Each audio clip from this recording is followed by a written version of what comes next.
다음 주부터 주요 공직 후보자들이 줄줄이 국회 검증 무대에 오르게 됩니다. 야당은 청문회가 열리기도 전에 의혹이 제기된 후보자들의 사퇴를 요구하며 파상 공세를 펼치고 있습니다. 김홍국 경기대 겸임교수, 장성호 건국대 행정대학원장 두 분 모셨습니다. 어서 오십시오. 네, 안녕하세요. 공전을 거듭했던 국회가 다음 주부터는 인사청문회로 다시 한번 여야가 격돌할 것으로 보입니다. 특히 야권 송곳 검증을 예고하며 파상 공세를 펼치고 있는데요. 먼저 정우택 한국당 원내대표 이야기 먼저 들어보실까요? 김상권, 송영무, 조대엽 후보자 세 분은 이미 각종 비리와 의혹만으로도 장관직에 부적합한 신부적격 3종 세트입니다. 대통령이 한미 정상회담에 집중해야 하는 시간에 이분들에 대한 청문회를 통탄스러운 마음으로 지켜봐야 하는 국민의 입장을 고려해서라도 워싱턴 출국 전에 지명 철회의 결단을 내려주시기 바랍니다. 저희는 기본적으로 국민의 민심에 반하는 그런 후보가 있다면 그 여당이 그 부분에 대해서도 전혀 눈 감아줄 생각은 없습니다. 근데 이제 다만 그럴듯한 의혹을 잔뜩 늘어놓고 봐라 이래서 문제가 많은 사람이다. 그리고 사퇴시켜라 이런 주장에는 기본적으로 동의하지 않습니다. 청문 과정을 통해서 진실을 잘 살펴서 저희들도 판단해 나갈 생각입니다. 민주당 우원식 원내대표의 이야기까지 들어봤는데요. 야권 김상곤, 송영무, 조대엽 후보를 집중적으로 검증하겠다 이런 태세인데 김 교수님, 제2의 낙마 사태 있을까요? 어떻게 전망하십니까? 일단 있을 가능성을 배제할 수 없습니다. 왜냐하면 현재 방금 얘기하신 세 후보자의 경우는 각각의 그런 의혹들이 야당에 의해서 강력하게 제기가 되고 있습니다. 그리고 그 사안도 역시 굉장히 중요합니다. 왜냐하면 교육부 총리가 논문 관련해서 표절 문제가 있다면 그것은 교육부 총리를 맡기는 좀 부적합할 수 있는 거죠. 국민들은 충분히 그렇게 생각하실 겁니다. 과거에 김병준 후보자가 그런 사례가 있었지 않습니까? 그렇기 때문에 이 사안에 대해서 야당은 이미 안경환 후보자를 낙마를 시켰습니다. 그렇기 때문에 이제는 이 기세를 몰아서 야당의 존재감을 과시하고 대선 패배 이후에 야당이 앞으로 전국을 주도할 수 있다는 그런 희망사항을 갖고 있는 거고요. 그렇기 때문에 사실은 공세의 칼날이 굉장히 매섭습니다. 그런데 강경 후보자 같은 경우는 이제 장관이 됐습니다. 야당의 반대 속에서도 됐기 때문에 이제는 추가로 낙마시키겠다는 야당의 의지는 굉장히 높은데요. 그러나 문재인 대통령과 여당의 입장에서는 그래도 국정의 독립을 계속 가져가기 위해서는 낙마를 꼭 시켜야 될 국민적 분노가 있다면 모르지만 그렇지 않다면 의혹만으로는 이 상황을 받아들일 수 없다는 입장 아니겠습니까? 그렇기 때문에 다음 주 월요일 이제 한승희 전 국세청장 후보자가 일단 있고요. 시작으로. 그렇습니다. 그리고 이제 수, 목, 금 지금 화면으로 보이는데 27일을 제외하고는 뭐 매일 지금 일정이 좀 잡혀 있는 상황이고요. 그러니까 화요일 하루 빼고는 매일 아마 인사청문회 열기가 뜨거울 텐데요. 과연 야당이 정말 의혹을 제기한 만큼 강력한 그런 한 방을 날려서 정말 이 사람이 부적격한 후보자임을 입증해낼 것인가, 아니면 후보자들이 또 본인들의 해명을 통해서 국민들의 눈높이를 어느 정도 맞출 것인가. 일단은 다음 주 한 주는 정말 인사청문회로 뜨거운 전국이 이루어질 것 같습니다. 사실 이제 야권 언론에서는 이제 송영무 국방부 장관 후보자에 대한 의혹이 좀 줄을 계속 잇고 있는 상황인데 우리 장 원장님은 어떻게 봐가고 계시는지요? 저는 김상곤, 송영무, 조대엽 세 후보자가 다 아슬아슬하다. 담벼락에 지금 올라와 있다고 봅니다. 대통령이 어떻게 결단하냐에 따라서 이분들의 운명이 결정이 될 텐데, 지난번에 강경화 외교장관이 대통령께서 임명을 강행했기 때문에 지금 추경에 빨간불이 들어와 있지 않습니까? 이런 것들이 바로 협치의 모습이 이제 금이 가고, 사실은 한국당은 협치를 포기했다. 그러면서도 또 야당의 역할을 해야 되니까 할 수 없이 또 국회에 들어와서 이번에 폭풍 인사청문 주관이라고, 또 다른 말로 하면 슈퍼 인사청문회 주관이라고 이렇게 얘기를 하는데 사실은 이 국면이 대통령이 박미관과 오버랩이 돼서 상당히 대통령의 그런 외교적인 모습도 상당히 부담이 될 뿐더러 그런 과거의 외화 내빈 이런 것들이 우리 정치의 공식이었는데, 이번에 화려하게 미국과의 어떤 화려한 정상회담을 하고 들어와서 인사청문회 난국을 헤쳐나갈 수가 있을 가능성도 있었는데, 그러나 이번에는 교묘하게 양쪽이 동시에 열렸기 때문에 내부적인 이 인사청문회의 파열음이 미국 한미 정상회담을 가릴 가능성이 상당히 지금 커졌다. 그렇기 때문에 대통령이 과연 어떻게 할 것인가. 그렇죠. 저는 뭐 정말로 이렇게 김상곤, 송영무, 조대엽 세 후보자가 똑같이 특히 이제 국방부 장관에 임명한 송영무 국방부 장관 내정자는 방산비리 의혹이 있지 않습니까? 대통령께서 대선 기간 동안에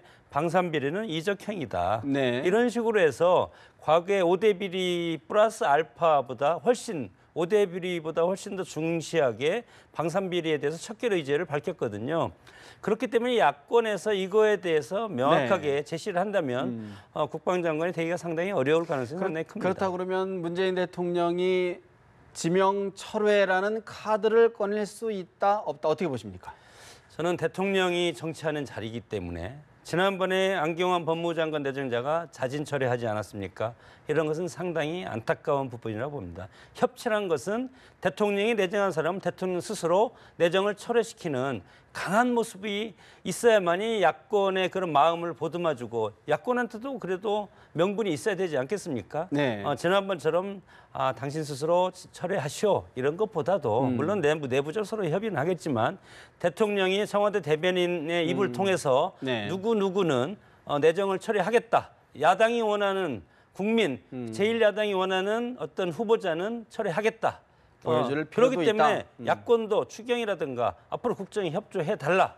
이런 식으로 했으면 좋겠습니다. 사실 이제 청와대는 일단 청문회까지는 좀 지켜보자라는 좀 기류가 강한 것 같은데 우리 김 교수님은 어떤 개점하시는지요? 저는 대통령의 지명 처리가 결코 야당의 협치를 받아들이는 건 아니라고 봅니다. 왜냐하면 야당의 입장을 뭐 명분을 세워주는 일정한 카드는 될 수 있겠지만요.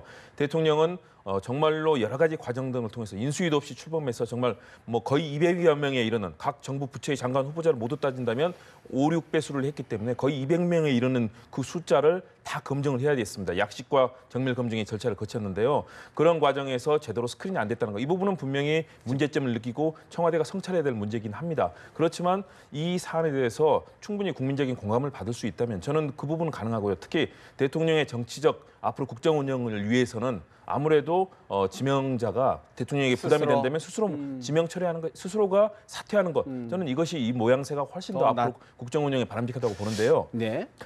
문제는 이제 이 세 명의 후보자의 경우는 이제 지금 대통령에 대한 야당의 전격적인 공격이고 특히 자유한국당의 경우는 사실은 어떤 카드를 주더라도 현재의 흐름을 본다면 전혀 받아들일 가능성은 없어 보입니다. 왜냐하면 대통령의 여러 가지 그런 제스처에 대해서 위장 협치 쇼다라고 평가할 정도로 아주 강경한 입장을 내놓고 있지 않습니까? 추경도 당초에는 아예 심사는커녕 이 협의에도 나서지 않겠다고 했다. 결국은 국민적인 이 비판의 목소리가 높아지니까 심사에는 참여할 수 있다. 이런 이 약간의 온도 차이를 지금 보이고 있는데요. 예. 그런 상황이기 때문에 청와대나 여당도 사실은 움직이기는 상당히 어려운 국면이다. 그렇지만 국민의 눈높이에 맞지 않는 그런 정말 결정적인 특히 야당이 결정적인 그런 것들을 찾아냄으로써 국민적인 공감을 얻어낸다면 분명히 낙마의 가능성은 여전히 있다라고 보여집니다. 사실 이제 김상곤 후보자 경우에 아까 좀 전에 말씀 주셨던 것처럼 김병준 전 교육부총리 논문 표절 또 중복 게재 논란으로 낙마를 했었는데 증인으로 지금 채택한 상황이거든요. 이 상황은 어떻게 보겠습니까? 공수가 완전히 바뀌었습니다. 바로 11년 전입니다. 2006년 8월이거든요.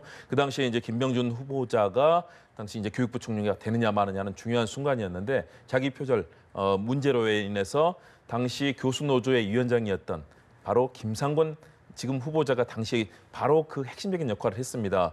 김병준 후보자는 그의 내용에 대해서 사실은 받아들일 수 없다는 입장을 밝혔지만 결국 낙마했거든요. 네. 지금 청문회 야당에 의해서 증인으로 이제 채택될 가능성이 높아지고 있습니다. 야당에서는 청문회 증인으로 김병준 전 부총리를 부르겠다는 입장 아니겠습니까? 그리고 김병준 전 부총리의 경우는 진실을 밝히는 자리라면 나갈 수 있다. 그리고 표절이라는 것은 교수에게, 학자에게는 생명과 같은 것이다라는 입장을 지금 기본적인 입장을 내놓고 있기 때문에 저는 나올 가능성도 있다.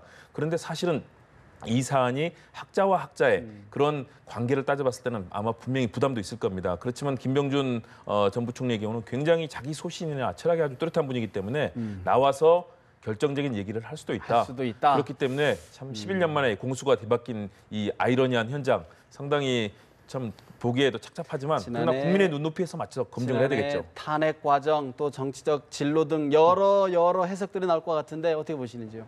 저는 문서로 제출할 가능성이 상당히 크다고 봅니다. 그래도 뭐 청와대 정책실장도 하고 부총리도 하고 여러 가지 지금 직책을 많이 맡고 있었죠. 참여정부에서 예. 일도 했었고 그렇기 때문에 굳이 나와서 이것이 무슨 뭐 국정감사도 아니고 인사청문회 참고인으로 나와서 할 정도는 아니다. 다만 이것에 대해서 팩트는 뭐 진실성이라든가 그리고 야당 의원들이라든가 이런 국회에서 이것을 밝히고 그리고 저는 뭐 물론 논문도 기본적으로 중요합니다. 네. 석사, 박사 논문도 중요하지만 이분에 대해서 과거에 이제 무상복지를 최초에 이제 실현을 했었고 그리고 어떤 교총이 지금 적극적으로 반대하고 있지 않습니까? 그래서 네. 이념과 정책적인 측면이 훨씬 더 저는 격돌할 가능성이 크고 이 이념과 정책이 격돌되면서 그 빌미로서 논문 표절이 가장 핵심적인 그런 방아쇠 역할을 할 가능성이 상당히 큰 그런 어떤 청문회라고 봅니다. 인사청문회 말고도 추가 경정 예산을 놓고도 여야가 특히 민주당과 한국당이 날선 공방을 벌이고 있는데요. 우원식 원내대표 대선 불복까지 언급하면서 어제는 울먹이기도 했습니다. 우원식 원내대표의 이야기 다시 한번 들어보실까요? 자유한국당하고 그래도 이게 국회이기 때문에 저희는 협치가 끝날 때까지 끝난 것이 아니다 이렇게 생각하고 있고요. 그래서 끝까지. 노력을 해볼 텐데요. 정말 끝까지 막으면 예. 국민의당과 바른정당하고 상의를 좀 해봐야죠. 내일 모레면 그만둘 장관을 두고 추경 심의를 같이 한다는 것 자체가 문제가 있어서 정부 여당이 대안을 내놔야 된다. 지금 17일이 지나도록 이것을 무조건 통과시켜달라고 하고 하는 것은 다른 돌파구를 찾아가기 위한 여당의 여러 가지 전략이 부족한 게 아닌가 저는 이렇게 생각합니다. 정우택 자유한국당 원내대표 무조건 통과는 안 된다. 여당이 다른 대안을 내놓아야 된다라고 요구를 하고 있는데요. 김 교수님, 민주당 입장에서는 한국당이 끝까지 반대한다면 국민의당, 바른정당과 이를 좀 도모해보겠다 이런 뜻을 하고 좀 전에 우원식 원내대표가 밝혔거든요. 가능성이 있을까요? 최후의 카드라고 봐야죠. 계속해서 당연히 설득하고 자유한국당이 협력을 구해야 됩니다. 왜냐하면 집권 여당이나 또는 청와대는 결국 국정을 책임지고 이끌어 나가야 되는 그런 주체이기 때문에 야당에 대해서 부족한 부분이 있더라도 야당의 명분도 세워주면서 끝까지 설득하고 노력해야 되는 것은 뭐 당연한 거고요. 그렇기 때문에 우원식 원내대표가 상당히 뭐 그런 흥분된 뭐 그런 마음을 감추지 못한 채 뭐 울먹거리는 장면까지 이해는 됩니다만 그럼에도 불구하고 끊임없이 뭐 어떤 자리든 찾아가서 만나고 설득을 저는 해야 된다고 봅니다. 더불어서 저는 자유한국당의 입장도 좀 더 뭔가 국가에 대해서 고민을 해야 된다. 사실상 박근혜 최순실 게이트 국정농단 국기문란 사태의 책임자가 되는 그런 정당이 자유한국당 아니겠습니까? 그런 게이트를 사실상 방조하고 호위하면서 그동안에 그 과거의 집권당의 역할을 했었기 때문에 이런 인수위도 없이 정말 대통령이 책임을 맡게 된 이 정부 상황 여기에 대해서는 저는 자유한국당이 전격적으로 비판할 건 비판하더라도 국정에 대해서 협력할 부분은 협력해야 된다. 그런 자세로 나가야지 지금 현재 보이고 있는 모든 것을 부정하는 자세로 나가서는 안 된다. 그런 측면에서는 자유한국당이 좀 저는 이 태도 변화가 있어야 된다고 보고요. 만일의 경우 이런 것들이 계속되지 않고 국민적인 분노가 커진다면 오늘 뭐 여러 가지 뭐 조사도 나오지만 자유한국당 뭐 한 자릿수에 지금 지지율에 머물고 있지 않습니까? 그만큼 국민들의 불신이 큰데 이대로 갔을 경우 만일의 경우 국민들이 그런 굉장히 큰 분노의 게이지가 높아진다면 결국은 국민의당과 바른정당과 함께 할 가능성도 저는 배제할 수 없지만 그러나 그 부분은 최후의 마지막 수단까지 해야 될 거라고 봅니다. 사실 최후의 수단이라고 말씀을 주셨는데 어떻게 보면 또 자유한국당을 이렇게 갈라치기 하는 것 아니냐 이렇게 좀 하는 것 아니냐는 비판적 시각도 사실 엄전하거든요. 어떻게 보십니까? 그것은 집권 여당의 원내대표가 할 얘기는 아니라고 봅니다. 정치력을 보여줘야 되고 그리고 여야가 대화가 없을 때는 원내대표가 그것을 국민에 와서 눈물을 흘리면 되겠습니까?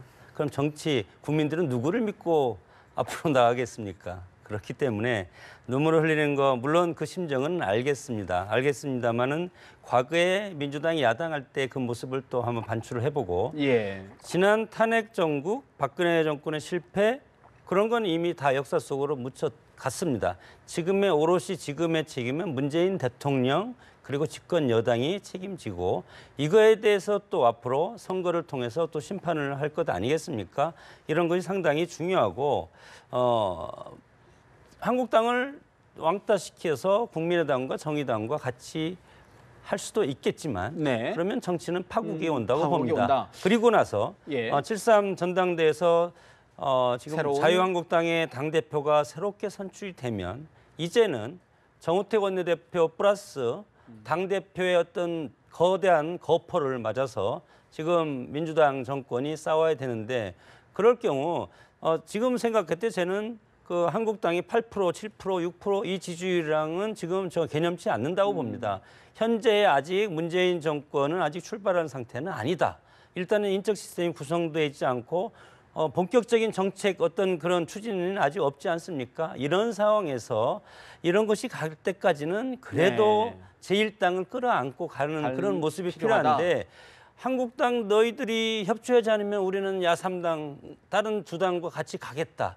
이런 것은 집권당다운 태도가 아니라고 봅니다. 일각에서는 여권 일각에서는 자유한국당이 어떤 대안을 내놓아야 되는데 요구 사항이 없기 때문에 어떤 협치나 딜이나 뭐 협상이 이루어지지 않는다라는 볼멘 소리도 좀 나오는 것 같아요. 그런 부분은 어떻게 보시는지요? 그 한국당은 그거 아니라 인사청문회도 마찬가지로 문재인 대통령께서 말씀하신 5대 비리에 연루되지 않은 자를 일단은 추천해라. 첫째, 그거 하지 않으면 야당으로서 선거 검증할 수밖에 없고 반대할 수밖에 없다. 맞는 말 아니겠습니까?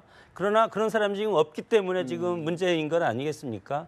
그리고 나서 추경도 마찬가지로 지금 과거에 뭐 성장과 뭐 성장을 중심으로 하는 이런 보수 정당 칼라보다는 지금 근본적으로 추경의 목적과 취지는 문재인 정부에서 낸 것도 일리가 있지만 이쪽에서 생각하는 것은 이것은 국민의 세금을 일단 마중물 역할을 하는 것이 아니고 그냥 소비해버리는 네. 것이다. 이런 명분이기 때문에 이런 수정의 목적과 취지는 알겠지만 그러나 보수 정당에서 생각하는 추경의 목적과는 너무 다르기 때문에 이것을 보수 정당과 같이 갈 수 있는 추경을 만들어 와라. 이런 뜻으로 요구다. 지금 요구하고 있다고 봅니다. 정부 추경, 정부 수립 이후 추경 예산이 무산된 바는 없다라는 통계도 있는데 이런 가운데 문재인 대통령 직무 수행에 대한 지지도를 봤더니 소폭 하락한 조사가 나왔네요. 79% 지금 화면에 저희들이 보여드리고 있는데 79% 이것 자체만으로도 사실 높은 지지율이긴 한데 4%포인트 하락했습니다. 김 교수님,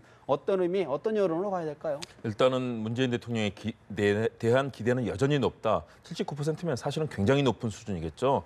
집권 초라고 하더라도 저 정도 수준이 나왔다는 것은 역시 문 대통령의 소통, 탈권위, 여러 가지 행보에 대한 국민적 기대가 있는 것인데 그러나 인사청문회에서 안경환 후보자의 낙마라든가 또는 최근에 나오고 있는 뭐 사드 관련 여러 가지 외교안보 공방이라든가 이런 것들이 결국은 문 대통령에 대해서 비판적인 보수층들이 특히 고령층에서 이런 비판적인 목소리가 높아졌거든요. 여론조사 결과를 보더라도 그런 결과들이 나타나고 있는데 그러나 이 기대감이 크다는 것은 저는 여전하다. 그렇기 때문에 여기서 정말로 여야의 협치를 통해서 그리고 특히 첫 출범을 해야 됩니다. 야당도 최소한도 협치를 요구하기 위해서는 정부 출범을 해주고 최소한도 6개월 원래 이 국가에 대한 이 국정 운영에 대한 검증은 6개월 내지 1년부터 이제 검증이 시작되는 거거든요. 그렇다면 최소한의 이 정부 출범이라든가 또는 추경도 마찬가지입니다. 정부 출범 이후 한 번도 추경이 거부된 적이 없고요. 박근혜 정부 매년 했고요. 그 40조를 그 기간 동안에 추경을 했습니다. 당시에 그것도 마찬가지로 국가재정법에 어긋나는 사항들이 많았었음에도 불구하고 정부의 그런 요청에 대해서 화답을 하면서 여야가 결국 합의를 한 거거든요. 네. 이 사안도 정말 우리 청년 실업 어떻습니까? 이 통계치가 작성된 일에 지금 최악의 상황이고요. 인데다가 실업 문제만 해도 정말 18년 만에 최고의 어려운 상황 아니겠습니까? 이런 국가적 위기 상황에 대해서 야당도 협력할 부분을 적극적으로 가져야 된다. 그래야 지금 저는 이 지지율이 대통령의 지지율이 소박한 것과 더불어서 야당이 지금 한 자릿수에 있는 것 그렇죠. 이거는 심상치 않다고 봅니다. 자칫하면 프랑스의 사이당이 집권당에서 대몰락한 것들 그리고 한석도 없던 마크롱의 이 전진하는 공화국 이 정당이 마르슈에 그러니까요. 이 정당이 70%가 넘는 그런 득표율을 하고 의석을 400석이 넘는 의석을 배출하는 그런 상황 보지 않았습니까? 네. 국민적 분노가 커지면 어느 순간에 정당이 소멸할 수도 있습니다. 우리가 그런 생각을 하면서 국민의 눈높이를 무섭게 생각해야 되고요. 예. 그리고 일단 정말 그런 국정농단의 게이트에서 출발이 됐기 때문에 인수위도 없이 출발한 정부에 대해서 초기에는 최소한도 몇 달이라도 기본적으로 국정 운영을 할 수 있는 틀들은 만들어줘야 된다. 예. 그렇지 않으면 국민들의 야당에 대한 불신은 더욱더 커질 겁니다. 사실 이제 문재인 대통령에 대한 지지율뿐만 아니라 민주당의 지지율이 상당히 견고합니다. 그런 반면에 지금 야권의 지지는 좀 소폭 하락세, 특히 한국당이 그런 모습을 보이는데 장 교수님 어떻게 진단하십니까? 뭐 지난 박근혜 최순실 국정농단 사태, 최순실 국정농단 사태에서 박근혜 대통령이 탄핵당하고 그 6, 7개월 동안 국민들의 상심이 상당히 컸고 거기에 대해서 새로운 지도자의 출연을 모두 다 바라지 않았겠습니까? 그 반열에서 지금 84%, 79%, 이 5% 정도가 떨어진 것은 인사난맥상이 있고, 뭐 특별한 사람이 없네. 과거와 같은 새로운 어떤 아주 혁신적인 그리고 아주 흠없는 사람을 내놓지 못하네. 뭐 이런 어떤 국민들의 의식이 조금씩 반영되고 가는 것 같고, 뭐 무엇보다도 이렇게 고공 지지율이 보이는 것은 선거 승리 효과가 아직은 가고 아직은 있다. 100일은 가야 된다고 봅니다. 100일 동안은 가야 되는데 지금 100일 동안은 밀월 관계 아닙니까? 여당과 야당이 밀월 관계를 대해서 가야 되는데 애초에 지금 협치가 다 깨진 상태고 이런 것들이 지지율이 점점 떨어질 가능성이 상당히 크다는 것이고 앞으로 가면 좀 떨어질 것이다. 현재까지 문재인 대통령의 개인적인 모습, 탈권위의 모습, 개인기로서는 정말로 훌륭하게 잘하고 있습니다. 그러나 이것이 정치라는 것은 혼자 개인기가 아니고 협치라든가 상대가 있는 것 아니겠습니까? 어떤 갈등이 있으면 여당과 야당이 네. 풀어야 되고 갈등의 당사자를 만나서 타협하는 기술이 정치인데 아직까지 이런 것은 없었다. 결국은 이것이 업무 평가로 남은 건데 이것이 점점점 하면 이것이 이제 여론적 반영으로 즉시 이렇게 올라가는 것 아니겠습니까? 그런 상황에서 여당하기, 특히 대통령하기는 상당히 어려운 것이 고공행진이 길게는 가지 못할 것이다. 그리고 중요한 것은 뭐 그겁니다. 결국은 먹고 사는 문제인데 경기, 과거의 어떤 정권도 그랬지만 사회 경제적 위기가 오면 정치적 위기가 오고 정권적 위기가 반드시 오는 것이 예. 만고의 진리 아니겠습니까? 그래서 지금 우리 글로벌 경기가 지금 살아날 기미가 보이지 않고 지금 우리도 마찬가지로 왜 문재인 대통령께서 추경에 대해서 일자리 문제를 그렇게 신경을 쓰겠습니까?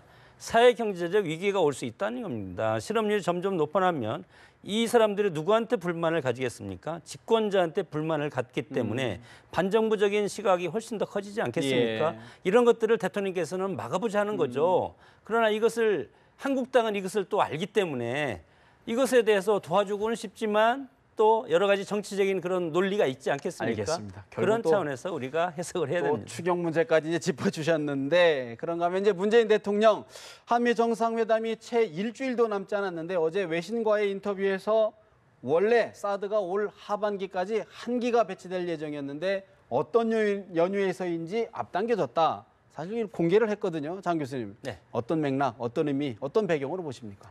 글쎄 대통령께서 정말 이 안보와 관련된 요 한마디 한마디는 정말 중요한데 이것에 대해서도 진실에 대해서 앞으로 밝혀야 될 의무가 대통령한테 있다고 봅니다. 대통령 국정의 최고 책임자이면서 국방의 최고 책임자 아니겠습니까? 그러면 전 정권에서 한국과 미국이 이거에 대해서 무기 체계에 대해서 배치에 대해서 합의를 했기 때문에 들어온 것 아니겠습니까? 그러나 대통령께서 이거에 대해서 어떤 이유인지 모른다. 이렇게 지금 이미 외신을 통해서 인터뷰를 했기 때문에 이것은 엄청나게 큰 문제다. 안보적인 문제일 수도 있고 왜 대한민국 최고의 군 통수권자가 이거에 대해서 아직까지 모르고 있을까? 이것이 지난번에 그 사드 배치 이거 비밀 보고 누락 이것보다 훨씬 더 저는 큰 문제라고 그렇죠. 봅니다. 그렇기 때문에 혹시 이것이 정상회담을 앞두고 예방 주사를 놓는 것이 아닌가? 미국에서 우리가 우리 현 체제가 현 정권이 이것을 모르고 있었기 때문에 미국에서 이것을 양해해 달라 이렇게 예방 주사 차원에서 얘기할 수도 있겠지만 있고. 그럼에도 불구하고 이거에 대해서 대통령께서 모르다 그런 것들도 내부적으로 그것은 엄청나게 큰 문제가 될 수도 있다 그렇게 봅니다. 결국에는 과연 예방 주사가 될지 아니면 한미 간 갈등을 또 불길 수 있는 어떤 단초가 될지 어떻게 보십니까? 저는 문 대통령이 이 CBS TV 그리고 로이터, 워싱턴 포스트 계속해서 지금 미국의 주요 언론들과 인터뷰를 하면서 여러 가지 현안에 대한 입장을 내놓고 있습니다. 다시 말해서 한미 정상회담을 성공적으로 이루기 위한 그런 발판을 하나씩 만들고 있는 건데요. 이 내용들을 통해서 한미 동맹은 굳건하다.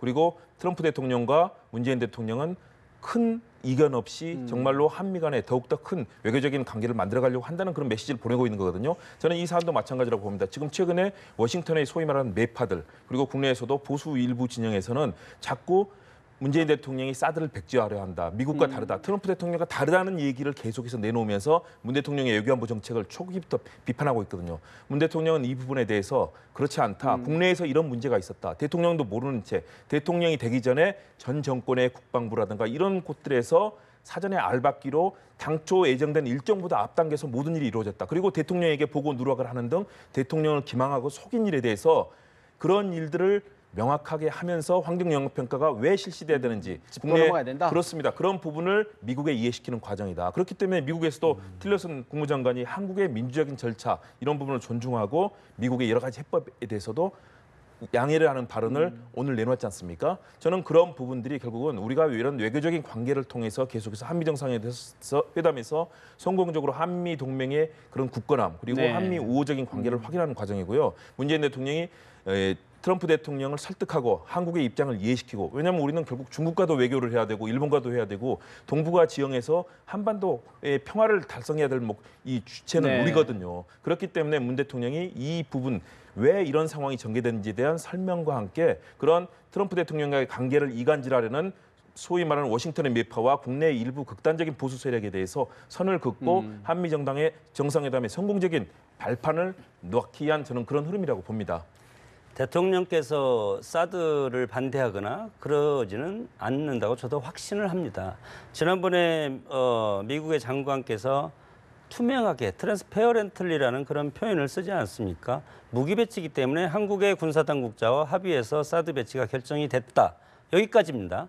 대통령께서는 이것 모르겠습니까? 이걸 다 알지만 국내 문제를 보면 상당히 복잡하게 전개되는 것이 사드 반대 세력이 상당히 많고 사드 반대 세력이 전적으로 문재인 대통령을 지지해서 대통령을 만들어 주지 않았습니까? 이런 것도 생각을 해야 되는 것이 대통령이 자리고 네. 또 여기에서 대통령은 아까 제가 말씀을 드렸지만 경제적인 측면, 국민들이 먹고 살기 위해서 잘 해야 되는데 중국과의 사드 갈등이 있기 때문에 이것이 또한 상당히 큰 경제적인 타격이 될 수가 있다. 그렇기 때문에 대통령의 그런 심중은 누구나 다 알겠지만 여기에 대통령이 어느 한쪽에 딱 쏠려버리면 네. 뭐 예를 들어서 미국과 사드 즉각 우리가 수용한다 하면 국내에서 상당히 반발이 일어날 것이고 중국도 반발하겠죠. 중국도 반발하고 이런 아주 애매모호한 이런 어떤 대통령의 위치가 지금의 위치라고 봅니다. 사실 그런 전략적 모호성을 얼마나 유지할 수 있을지도 관심사항인 것 같은데 한 가지를 좀 짚어볼까요? 중앙일보가 중앙일보 홍석현 전 회장의 명예를 훼손했다는 혐의로 홍준표 전 경남지사를 고소했습니다. 홍 전 지사 언론 자유를 침해하는 거다라고 반발하고 있는데 홍준표 전 지사 이야기 좀 먼저 들어보실까요? 지금의 환경을 봅니다. 난 언론도 정상이 아니라고. 지난 4내기나 대선 과정에서 보니까 신문 갖다 바치고 방송 갖다 바치고 조카 구속시키고 청와대 특보자리 겨우 얻은 그런 언론도 있어요.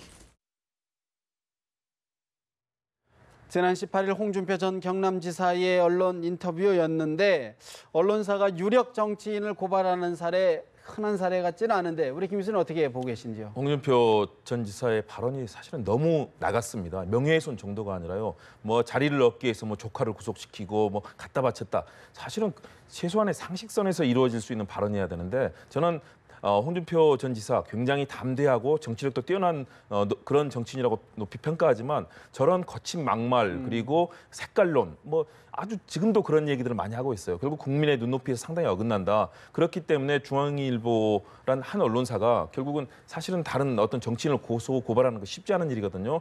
그럼에도 불구하고 저런 행동을 했다는 거. 그리고 홍준표 전 지사는 사실 책임감을 느껴야 됩니다. 지난 박근혜 정권 때 어땠습니까? 많은 언론사를 탄압하고 사실은 바른 말하는 언론인들의 재갈을 물리고 그런 일이 비일비재했지 않습니까? 그리고 언론에 대한 여러 가지 관리들. 사실은 언론 자유지수가 그래서 전 세계 국제 기구로부터 얼마나 저희가 추락하면서 대한민국이 세계 민주주의의 선도국가라는 대한민국이 언론 지수에서 얼마나 네. 참혹한 거의 아프리카 국가에 가까울 정도의 그런 평가를 받았습니다. 바로 그런 부분을 주도했던 부분에 대해서는 저는 도리어 홍준표 지사가 네. 더 반성한 마음, 참여하는 마음으로 언론을 대해야 된다. 그리고 이례적인 이런 상황은 사실 서로 간에 자격에서 풀어야 될 그런 상황이라고 봅니다. 사실 자유한국당 전당대회도 지금 진행되는 상황인데 어떻게 여파가 멸지도 관심인데 장 교수님 어떻게 보십니까? 그래서 정치인들의 말과 행동은 정치 방식이고 노이즈 마케팅도 상당히 큰 그런 정치 어떤 자신의 존재감을 부각시키는 데 의미는 있지만 언론이라는 것은 사실은 민주주의의 꽃이라고 저는 봅니다. 국민들의 민주주의의 꽃은 투표하고 선거인데